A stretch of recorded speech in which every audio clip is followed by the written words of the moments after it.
I'm Darren Mara and I'm nearly 40. My hairline is receding, I'm starting to get grey hairs, and I'm just not feeling as young as I used to.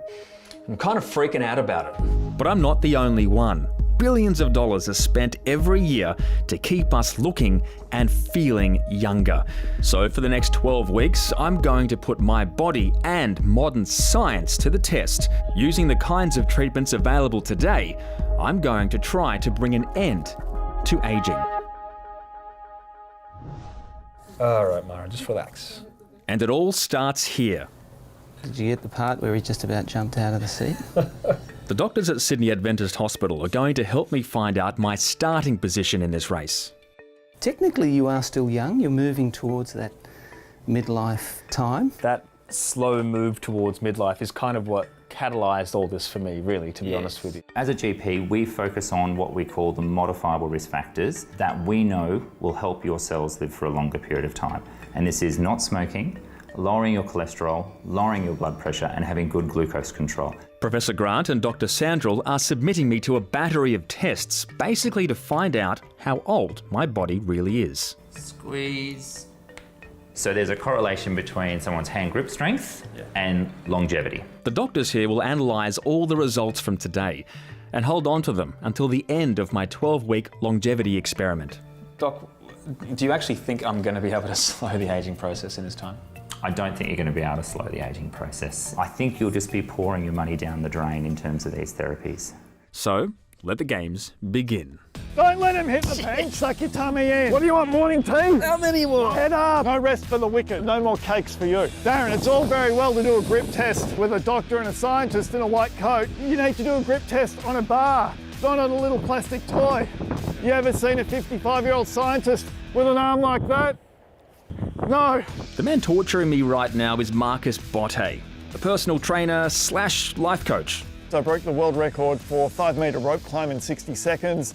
And that was held by a Spanish Olympic gymnast who was 23, so I smashed that world record. At the LA Fitness Expo, I broke the world record for heaviest weighted chin-up. I did 104 kilograms. On various shows around the world, I've done the most chin-ups in 1 minute with a 45-pound backpack. A whole range of world records that are absolute and unequivocal. If Marcus doesn't live to 120, maybe his biceps will. As a society, do you think we've got it all wrong when it comes to ageing and healthy ageing? Yes, because there's this myth around that past a certain age, there's no point exercising. I have trained with people who started training with me when they were 90 years old, and they've put on muscle, they've become stronger. Marcus is living proof that old-fashioned exercise can keep us looking and feeling younger. But others are taking a more radical approach. How many of you would like to live forever?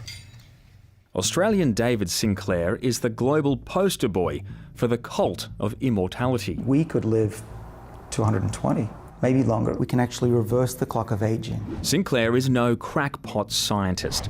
He's a Harvard professor, has dozens of patents to his name, made Time magazine's list of the 100 most influential people in the world, and was even made an officer of the Order of Australia 2 years ago. And on top of that, he's taken on the task of curing ageing. Why are you on this quest? You should ask that of any doctor. Every human on the planet wants their loved ones to live longer. I believe the same thing. I'm just approaching it from a slightly different angle, which is trying to address the reason that we get sick in the first place, the reason we get heart disease, Alzheimer's, frailty. Aging, just because it's natural, doesn't mean that it's acceptable. For decades, Professor Sinclair has been searching for a medicine to treat all age-related diseases at once. And he believes the key may be a compound in the body you've probably never heard of. NAD. It's so important that without it, you'd literally be dead in 30 seconds. It helps repair DNA and produce energy in pretty much every tissue in the body. When scientists boosted NAD in old mice, they lived longer and ran so far, they broke this treadmill. And NAD levels naturally decline with age. At 50, we've got half as much as when we were 20. But some scientists believe that you can replenish NAD levels by being hungry, out of breath, and physically stressed. Every single day, do some reps. And you'll get more out of your family life, your emotional, intellectual, spiritual life. and your love life. Not in that order. But there are other ways, which is how I ended up here, in my jocks, about to freeze my balls off.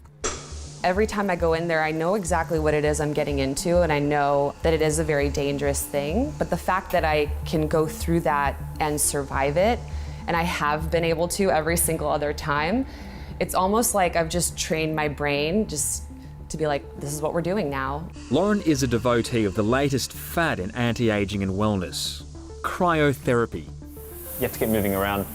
Well, I like to, just to remind myself that my legs still work. It's just going into like that fight or flight mode right now. So, do you have any tips for me going in there? What I would say is just don't think too much. All right, so just remember, stay in the middle, keep your head up out of the mist. Turn and face this way to start off with, and away we go. Ooh. Yeah, I feel it. So how cold are we going to get? So for your first treatment, we're going to get you down to around about minus 90 degrees Celsius. Minus 90, okay. What's it at now? So you're at minus 55. Minus it, sorry, like just over halfway. Oh man. It's at minus 95 now. I've been in here for about 2 minutes, and that's almost the temperature in Antarctica, except for the fact that I'm standing here in my jocks. Oh man, my knees are throbbing. When humans step out of the thermoneutral zone, all sorts of interesting things start to happen. Our breathing patterns and blood flow change, and it can cause a rush of endorphins. There are also claims it can reduce pain, boost metabolism and collagen, and help detoxification. 3, 2, 1, and done. Well done, mate. Come on out, back under. I thought it was going to be something like a cool room in a bottle shop, but it was 50 times colder. The hair on my arms is standing up and my skin is quite pink. You can see from all the blood circulating around my body, and my heart is still beating quite fast. The science is far from set, but longevity researchers also believe that your body's NAD can be boosted by exposure to uncomfortably cold and uncomfortably hot temperatures. Now this is more like it. This is an infrared sauna, so unlike a traditional sauna, it heats you from the inside out, kind of like a microwave, I guess. Basically, it helps pumps blood around the body without putting strain on the heart. One study in Finland over more than 20 years did show those who used traditional saunas up to 7 times a week had a 2-fold drop in heart disease, fatal heart attacks, and all-cause mortality events. So I've been in here like 40 minutes and I'm feeling pretty chill, but also pretty buggered. I mean, doing all these things like exercise and cryo and sauna, it's time consuming and they're expensive. I wonder if there's an easier way. Well, that's exactly what David Sinclair has been working on. Doctors will treat a disease once it happens, but they won't give you a medicine that could actually prevent that disease. There are hundreds of labs and hundreds of molecules that have been tested. Many of these are in clinical trials right now. This is a group of world-class scientists saying that we've finally got a handle on aging, and that should change the way we treat patients. One of those scientists is Dr. Lindsey Wu from the University of New South Wales, who's on a mission to identify the fundamental causes of aging itself. For a long time, we thought that our bodies just kind of fell apart like an old machine. But we now know that there are regenerative pathways that keep us in shape when we're younger. As we age, these regenerative pathways decline. I certainly don't think we have an absolute cure for aging, but the ultimate goal is that we can use this science to develop drugs that maintain our health later into life. So we're pushing the average lifespan to 110 or something, 120? I'm not going to put a number to it. Put a number to it, come on! I'm not going to put a number to it simply because I'm setting myself up for a failure. You must be hopeful though. Absolutely. In the animal studies that we're running, there are certain interventions which can extend lifespan by a good 20 or 30%. And according to some, that future might not be as far away as you think. Is the greatest discovery in the history of human health. Next week is the fountain of youth in the bottom of a supplements bottle. Bottoms up. And meet the people who'll do anything to stay young and live longer. How long does the whole treatment go for? Between 4 to 8 hours. So if you're 8 hours? Hey, if you enjoyed that, make sure you subscribe to The Feed's YouTube channel. And you can watch these videos here. See you next time.